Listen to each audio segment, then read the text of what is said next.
Okay, so I'll just grab my piece of paper actually.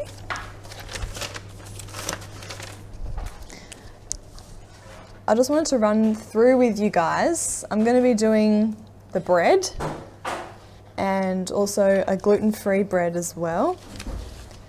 And I just wanted, and granola. And also the polenta butter. Did you all like that one? It was yummy. Did you guys want me to run through with you the flatbread that you had this morning? Did you want to? Yeah, so it's actually in the recipe Wholesome Homemade. Yeah, so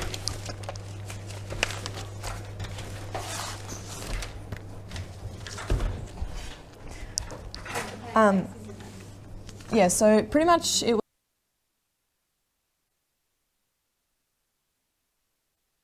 You can use any beans or legume that you want to as well. So we use chickpeas in that one, but you can use, pardon? Yes, so it's in there. I think it's in the bread section. It just got ripped out this one. Yeah, so you can use it just for one recipe. It's a cup of buckwheat and a cup and a half of water, cooked navy beans, 1.5 cups of them. But yeah, you can use any bean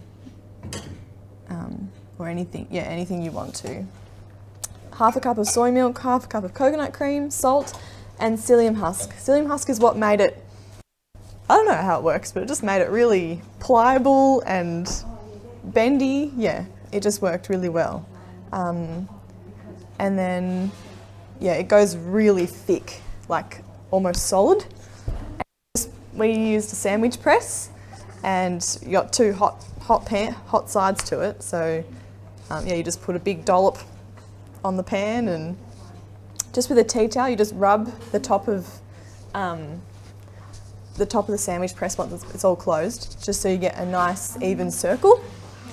And it only takes like 1.5 minutes to cook. It's very quick, and it's, yeah, you don't press down hard, or else it'll be like paper thin and it will burn.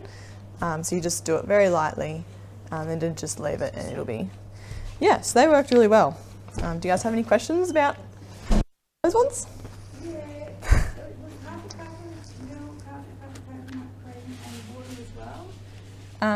Yes. Like, we just had 1/2 cup of Actually, I'm sorry. The water is, if you, for this recipe, if they wanting to soak the buckwheat overnight in water, but you can just use a cup of buckwheat flour, and that'll work the same. So don't worry about the water part. So there's no water? No water. But yeah, so that's that one. And the waffle mix, I think you guys have the waffle mix on there as well. It's a very versatile recipe, that one. You can use it for waffles and pancakes, and you can make the batter thinner. You can do crepes, you can, yeah, it's a really, really good recipe, that one. You can use any flour, any milk. You can make it gluten-free by taking it, don't put the oats in, just do 4 cups of flour, so it still works the same. Yeah, so that's that one. And any type of sweetener you want to use as well. You can put a mashed banana in there. I don't know, you can make it however you want to.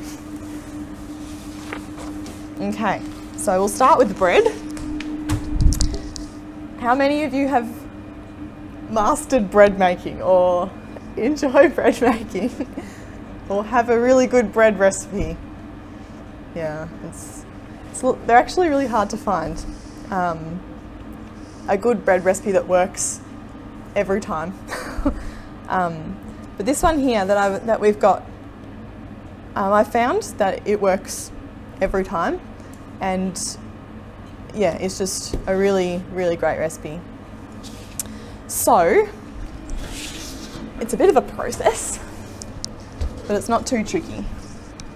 So you need some yeast, and you want to have some warm water on hand, so boiled water, and then cool it down with some cold water as well. So I want to have boiled water, some honey, and whole wheat flour. So we're using this one here. It's the only one we have. It's actually really fine, and the finer the flour, the more dense your bread's actually going to be. I really like to use the coarser flour, but yeah, this still works really well. It's what you guys had the other day. So into a bowl, we're going to put 5 cups of warm water. So we actually want to follow this order as well, as best as we can. So I'm going to put 2 cups of boiling hot water. 1, 2, and then 3 cups of just room cold water.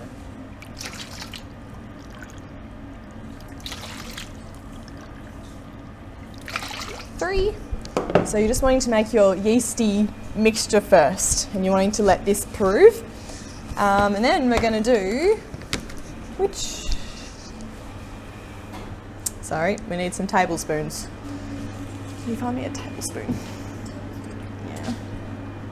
Sorry, it's fine. Oh, found one. All right, tablespoon. We're going to do 3 tablespoons of dry active yeast.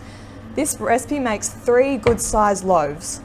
So, yeah, it'll last you, I don't know, depending how big your family is, 2 weeks, like, yeah, a week or... Is it freeze cold? Yes, yeah, freeze is good.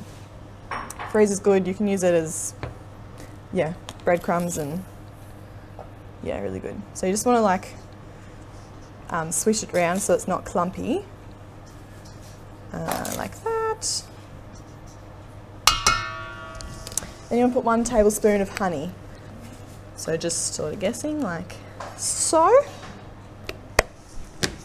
And then 4 cups of the flour. Yes, 4 cups of flour. I was going to say you can probably make this even gluten-free and use your buckwheat, and you could use sorghum. But I haven't tried that, but I'm sure. I'll try it. Yeah, I'm sure it'll work. At home, we actually use mainly spelt at home. 2, 3, 4. So it says mix and let rise twice, and I'll show you what it means.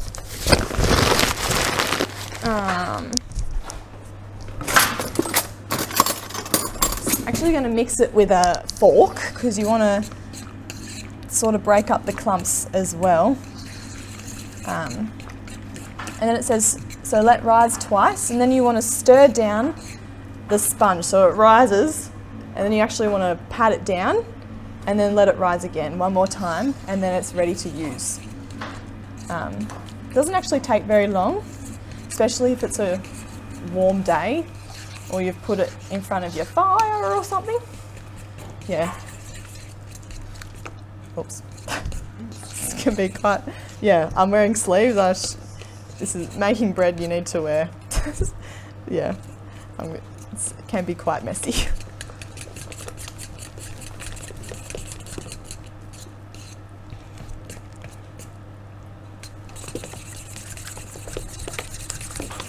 Okay, so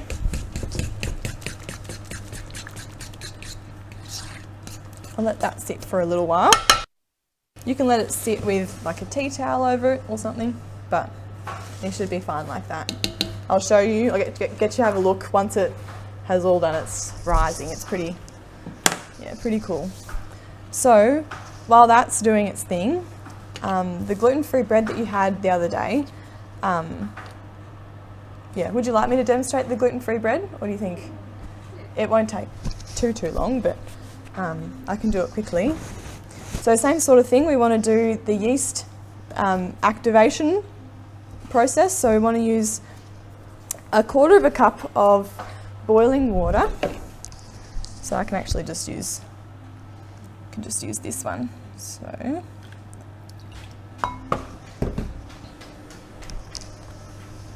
tiny bit of hot water. Okay.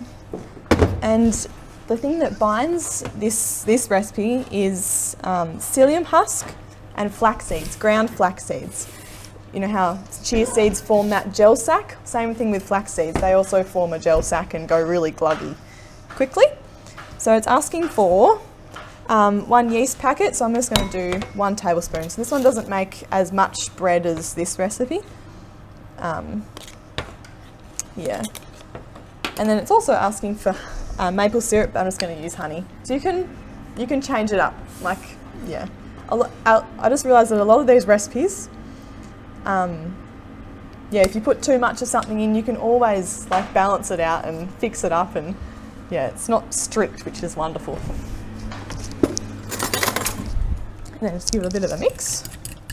And same sort of thing, just let it bubble and do its thing.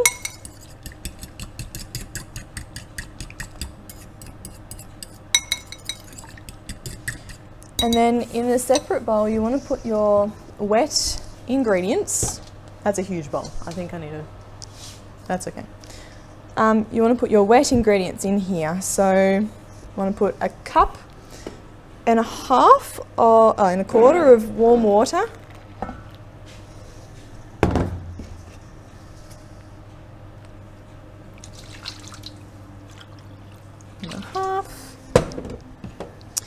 And 3 tablespoons of psyllium husk.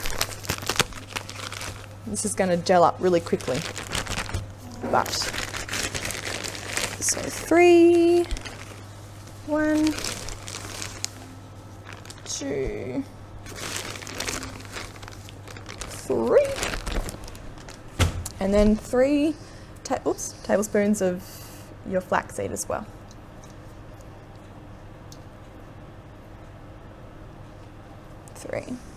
And give it a good stir. So it's asking for lemon juice, but I'm not going to put lemon juice in this time. Yeah, it won't change. It won't change much in the recipe at all. I don't think I used lemon juice in the other recipe either, and it worked fine.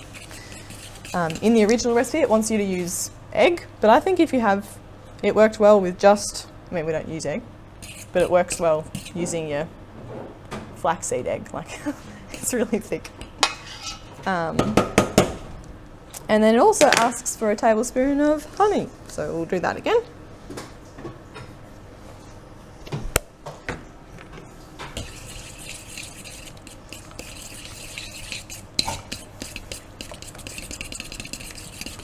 Yeah, and just with your other bread recipe, I'm just noticing it's not like really bubbling. It's probably because it's a bit colder today and it needs to be in a nice, like, warmer environment. So if you have, you can actually turn your oven on to just 100 or something and leave the door open and just sit it in there just so it's got that warm, if you have a fire or something. But yeah, like, it is bubbling, but not as much as I would like. But it's okay. So your dry ingredients for your gluten-free is buckwheat flour, and you can use any type of flour, but buckwheat seemed to work really well. You can use a gluten-free flour mix as well, but we're actually going to do sorghum flour for that one. Yeah, and it's beautiful. It works really lovely as well. So, in another bowl, there's lots of bowls, and I think it could be an easier way to do all of this with so many bowls. But, so we want to put, how much buckwheat is it asking? 1.5 cups of buckwheat. Buckwheat flour is also very fine. And you know how gluten-free bread's often very dense? Yeah, it's because the flours are so fine. So, do 1 cup, oops, and 1/3.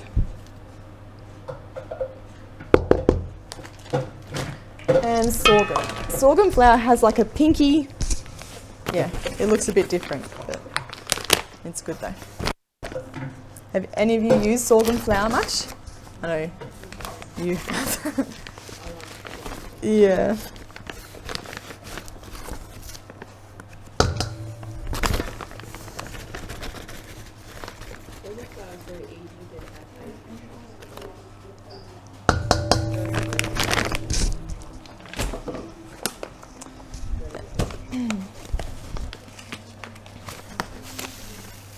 And a teaspoon of salt.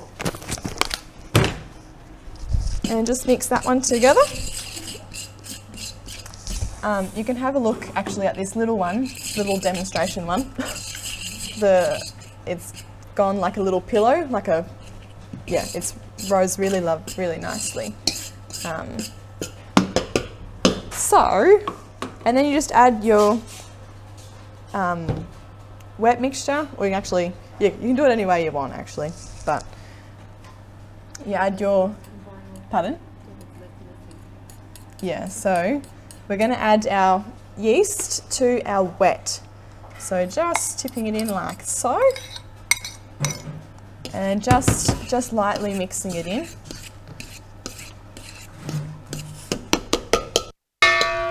And then you can add your your dry in there.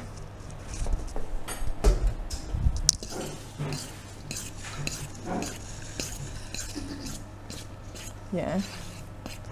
Bread really is an art. It's great to have a bread machine, and I used to use my bread maker heaps. But yeah, I actually really enjoy. Pardon? Yeah, so in the bread maker, some of them you have to like add flour after 30 minutes or add something after a beep or something, but you can, I think there's lots of recipes where you can just add it all in, and it does all the kneading for you and everything. Okay. Yeah, and then you just knead it. If it is too dry, like too floury, you can add either more water or some sort of nut milk or some sort of, yeah, to help it bind a bit better. Yeah, this is quite dry actually, this one. But, yeah.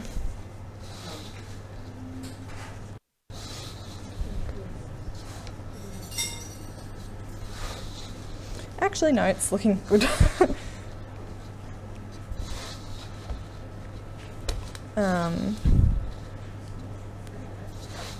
But yeah, like I said, there's heaps of bread recipes. And actually with this one you can make a fruit loaf. You can just add like a cup of sultanas. Yeah, that's really yummy as well. Okay.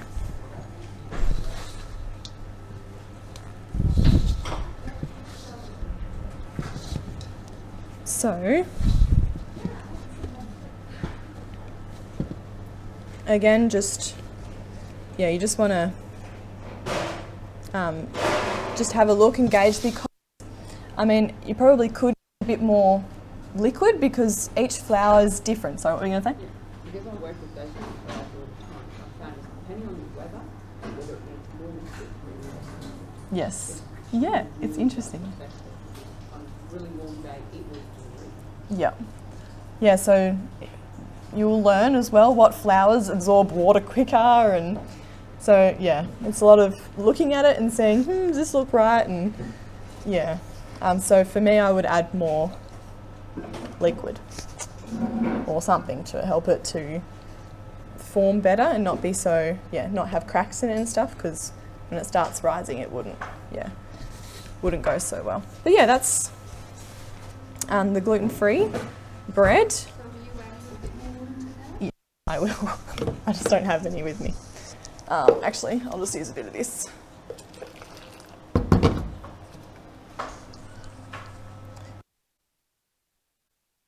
Right. I'll just.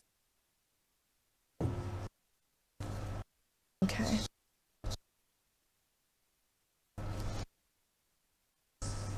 Yeah.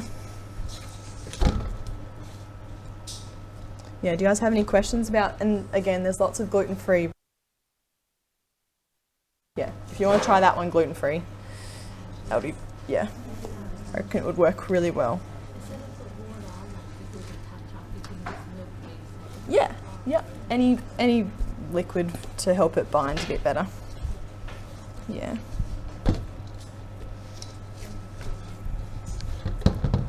Yeah, I think I put too much in.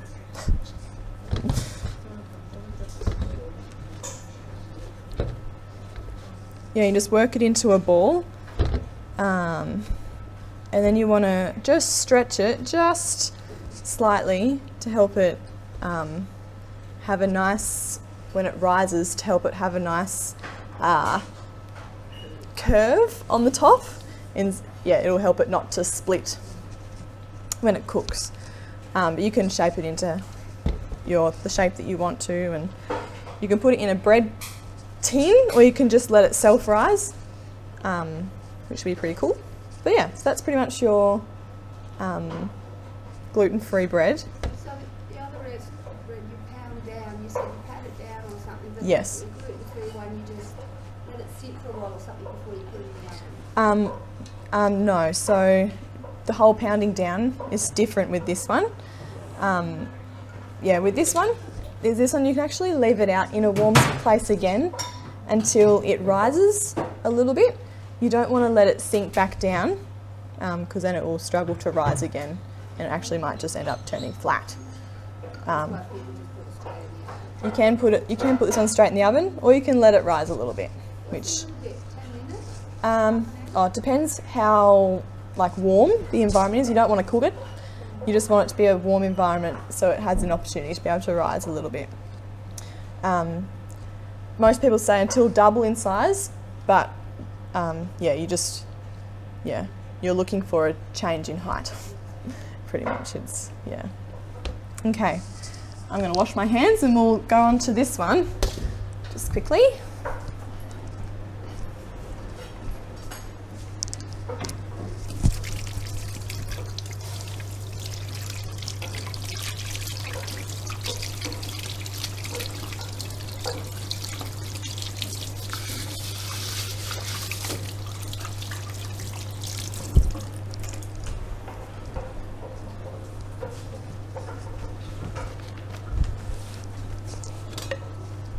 Okay, so with the other one, it hasn't really it's sponged up quite a bit, but you just pat it down like so. Not sure if you can see very well, but it's come up like a fluffy pillow.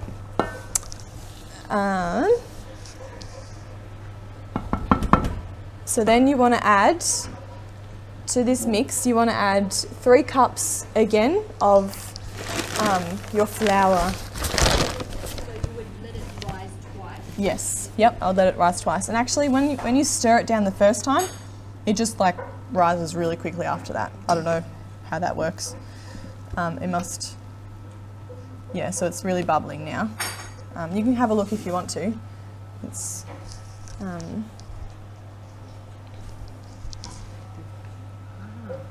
yeah.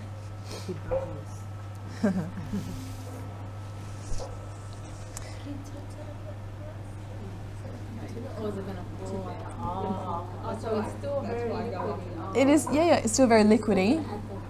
So we've still got to, we've actually got to, it says to add 3 more cups.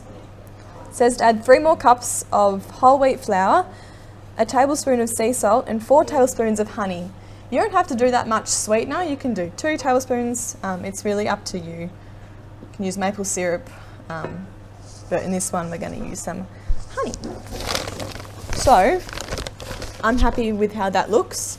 But yeah, so we're going to add 3 more cups of flour. 1. Just add a bit less in the next one.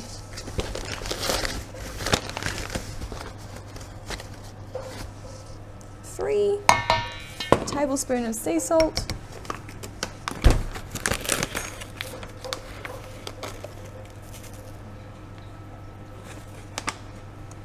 and 4 tablespoons of honey.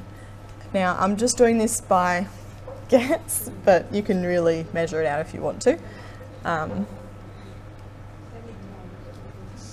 4 it's asking for, but yeah, that might be a bit too much for you. Like just, yeah, it's up to you. And then you just stir it together. Again, it's still going to be quite wet, but you just want to just mixing it together and letting it all just form together a bit more. It'd be really hard to work with if you were to knead this. Your hands would be so sticky. So, and then it says, mix bread, adding more flour, 3 cups. Sometimes it might need 3 more cups. Again, depends what kind of flour you're using. Or enough to make a soft dough. Avoid adding too much flour. Knead the dough for 10 minutes. Now that's a long time to knead. But, yeah, you're looking at, yeah, when you poke the dough when you're kneading it, and if it bounces back into, like, if your fingerprint bounces back quite quickly, yeah, it's ready to sit and let rise for a bit. Yeah. So don't add too much flour, Kelly. So this is a cup and a half that I've just. Yeah. So you want it to look. So this is still quite wet, and really, yeah, really not great to work with. But if we added all the flour in at the same time, yeah, it would be also hard to mix. So we're just doing it gradually, so it has an opportunity to, yeah, work into the dough nicely. Yeah.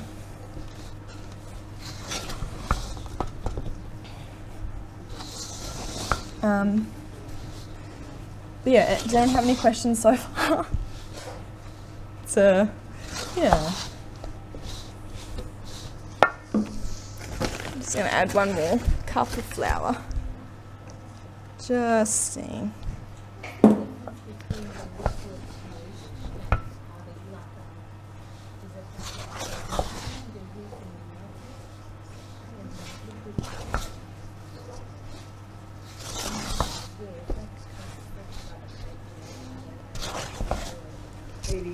That's the fresh juice. Yeah, that's the roasted. Yeah, it's different.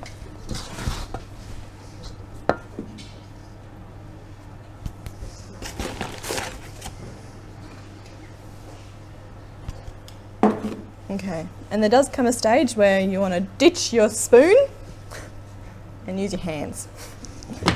Oh no, should have brought, yeah, not worn long sleeves. So, how we knead dough, you want to stretch and pull it and punch it. You get a bit of a rhythm going. Yeah, so stretching, I can bring it out actually onto. Anyway, so you want to, and then put it in, then you want to like punch it. It has their own like sort of, yeah, technique or, but the principles are the same. Yeah, you're wanting to fold it.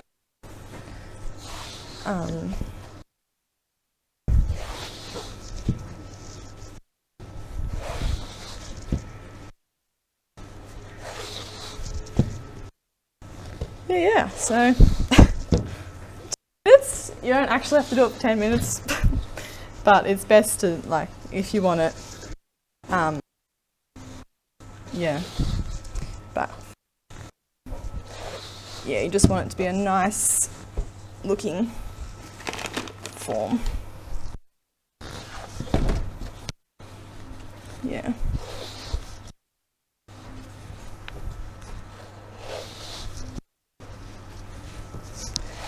So yeah, that's. So I don't have any more.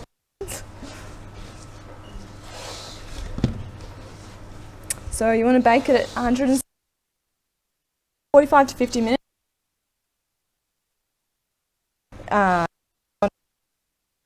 Yeah, checking everyone different, but just checking that it's not. Yeah, you can probably make it. Yeah, however crispy or you want it to be. But yeah, you can poke the bread and see if it comes out wet or stuck to the knife or something. With a skewer, I sometimes just put a knife straight through the middle. Yeah, that works. And then you just want to separate the dough into 3 lots, or you can just do 2 lots, so 2 bigger pieces of bread, loaves even, which we might do actually. But yeah. So yes, then you got 1 loaf, and you can also just work him a little bit more. Yeah.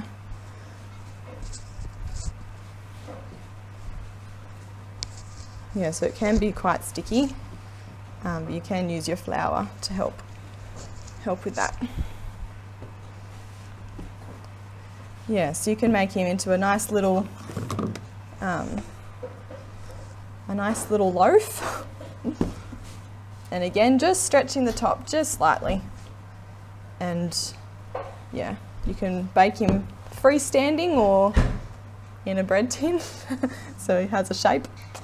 But yeah, so that's pretty much it. But you actually, with these ones, and same with the gluten-free, you actually do want to let it rise before you bake it. If you put it straight in the oven, it wouldn't be your nice light fluffy bread. So if you let it rise until double in size, and they will rise, and